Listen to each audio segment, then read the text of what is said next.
बिस्मिल्लाहिर्रहमानिर्रहीम। अस्सलाम वालेकुम नाज़रीन, आप देख रहे हैं डेली हेल्थ आइडिया और मैं मोहम्मद आसम शाकिर। अठरा के लिए मुहासे, फोड़े, फिंसी और एलर्जी के लिए बहुत ही ख़ास उल ख़ास तोहफ़ा आपके सामने पेश खिदमत है, जो बहुत से हकीम इस्तेमाल करते हैं और मेरा भी ज़ाती इस्तेमाल शुदा नुस्खा आपके सामने पेश खिदमत है।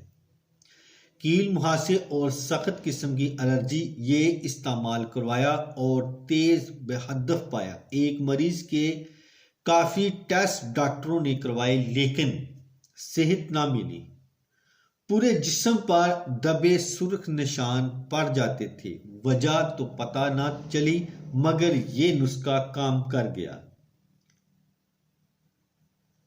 अठरा के लिए शरबत इस्तेमाल बनाते हैं मगर मैंने कील, मुहासे और एलर्जी पे सफूफ बनाकर कैप्सूल इस्तेमाल करवाए और बहुत ही तेज बेहदफ पाया। मुफाद अम्मा के लिए नुस्खा झैल है। ज़रिक्श, तुखम काशनी, तुखम खरबूजा, सौंफ, गुल गौजुबान, अफसंतीन, पापड़ा, चरायता, आफ्तीमून, ग्लो, हरड़, बेड़ा, आंवला, इलायची सब्ज। हम वजन लें। सफ़ू बनाकर 500 मिलीग्राम के कैप्सूल 2 अदद दिन में एक बार इस्तेमाल करवाएं तो इंशाल्लाह इन तमाम जिस्मानी एलर्जी, खून की खराबी के लिए बहुत ही ज़बरदस्त फार्मूला आपके सामने पेश कर दिया है। इसको बनाना शर्त है। तो इसके साथ ही मैं अब इजाज़त चाहता हूँ। दुआ में याद रखना और अपना ख़ास ख्याल रखना। अस्सलाम वालेकुम।